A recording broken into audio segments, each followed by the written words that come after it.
Hey everybody, amprepairguy.com, 203-892-4119. Another Kenwood Tl-922a. I already took the side cover off. Top covers also, and bottom cover. Needs a new band switch. I'm going to do all the modifications.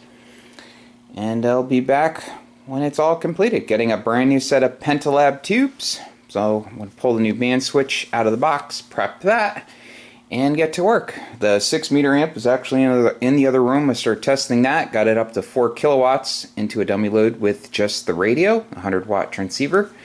So that's going good. The LS amplifier stopped working, so I have another one here, and when I get a chance I will get back to that, and a video will be on here soon.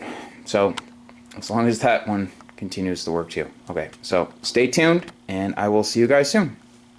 Okay, so I'm back with the completed Kenwood Tl-922a. So I swapped out the band switch. See, the old one, someone did a hokey 10-meter mod to it. So you can see the contacts were almost damaged right here. The wiper was getting stuck on it. Also changed the zener for the bias, shorted. One of the grid chokes was blown apart, so I'm sure it had a tube flash. So, did everything I normally do.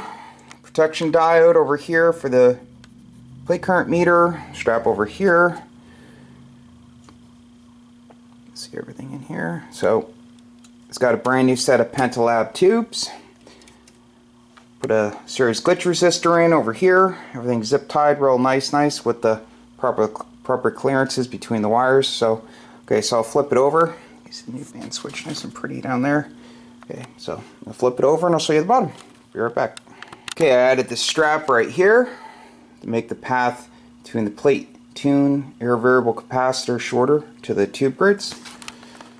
That's the main cause of parasitic issues, because it normally goes through this strap over here, long path back, so eliminate that with the strap. See the brand new band switch.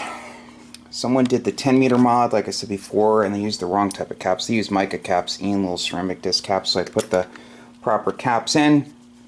Someone changed the filament transformer, changed the electrolytic over here. I always swap that out. They're prone to failing over time. So grids are grounded really well. Did the bias modification to protect the winding, the 80-volt winding on the filament transformer if you ever have a grid to filament short on one of these. And that's about it. See the new zener. Also put a new diode in. So if you need an amplifier repaired, please feel free to give me a call. Phone number is 203-892-4119. 203-892-4119. And like I said before, this got a brand new set of Pentalab's 3500Zs. Thanks for watching. 73.